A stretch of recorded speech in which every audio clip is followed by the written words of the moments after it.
I asked you to read this essay from 1970 from Harper's Magazine um, by Joseph Epstein, who I think died last year or the year before.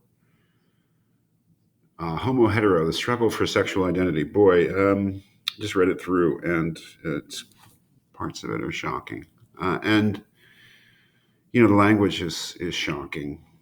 Not only, pejoratives or hate speech for gay people, essentially gay men, but also racial slurs and ethnic slurs that he's using, not not directly using them to describe anybody, but talking about mentioning them as words that people use. It really depends. I don't know if is that offensive, probably, but it has to be said that he is not using these words to describe anybody, but talking about the use of the words in American society in 1970.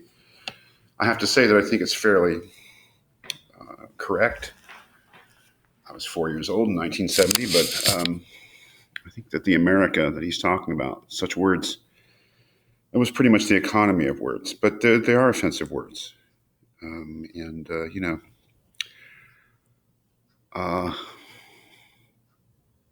I don't know what else to say. I don't know what to say about the essay in general, except that I think it's worth reading.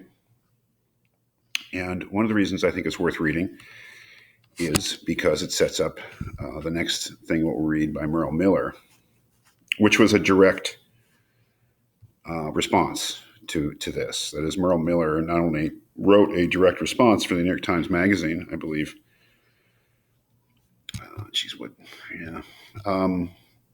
To this, but it also basically motivated Merle Miller to come out as a gay man. Merle Miller was a successful journalist, writer, and a gay man, a closeted gay man, and this was the tipping point for him in terms of coming out and being open about being a gay man. So I think that that's a reason to read it. The reason that it's good to read it.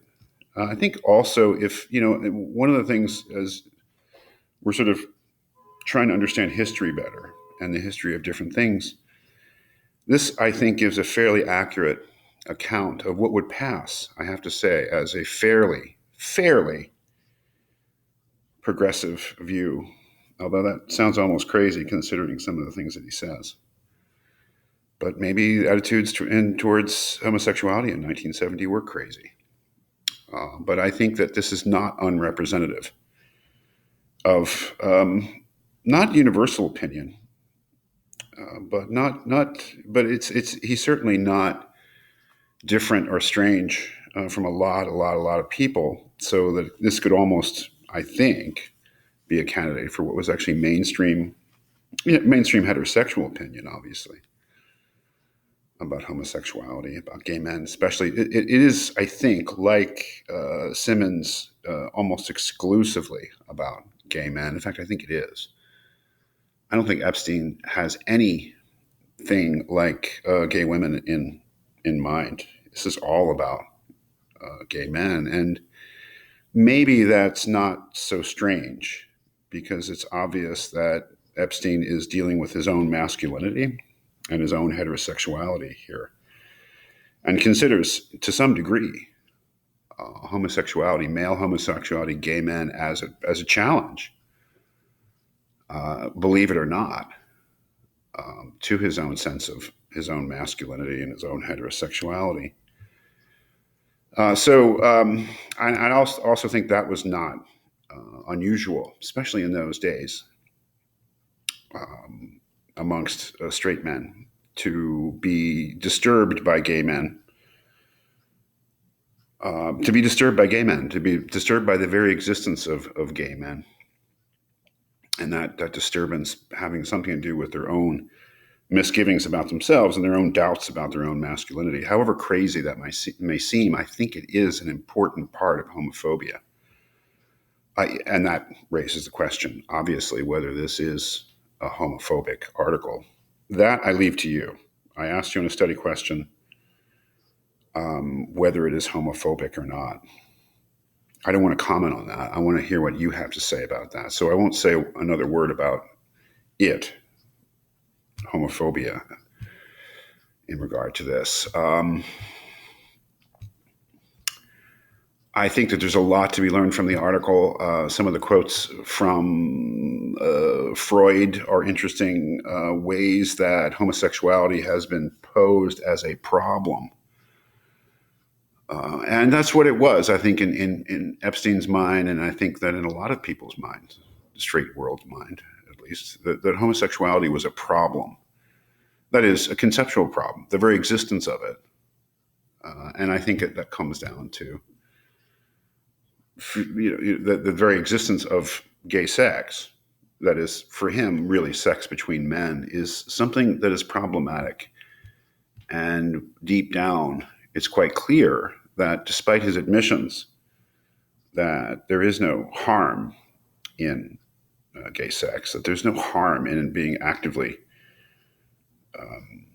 sexually active with people of the same gender, and really about men here, about men having sex with each other. There's nothing harmful about it, and he even admits that there's nothing, you couldn't even say it was unnatural, right?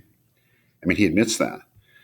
But I think it's something very telling at the end. It comes up once or twice earlier in the thing.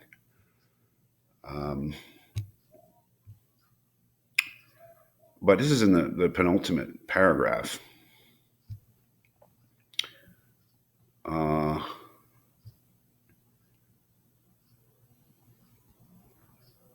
Quoting, I won't the whole quote, from a friend of his, female friend of his, who says of two men who are a couple, she says, "I must say, I find it appalling. The fact that they have sex with each other." And then Epstein says, "I must add, I do too. Not the duplicity, but what goes on in that apartment, how middle class, how irretrievably square, how culture bound, how unimaginative. I cannot get over the brutally simple fact that two men make love to each other." That is, it's just, it comes down, I think, for Epstein to a level of feeling. Revulsion, really. That is, there's no rational basis for disapproval, but on some visceral level, he cannot accept the thing, which is, I don't know. On the one hand, of course, that's crazy. To view something purely in this sort of visceral way because you happen to feel a sense of disturbance or discomfort, even revulsion at the thought of something, that has any significance would be crazy.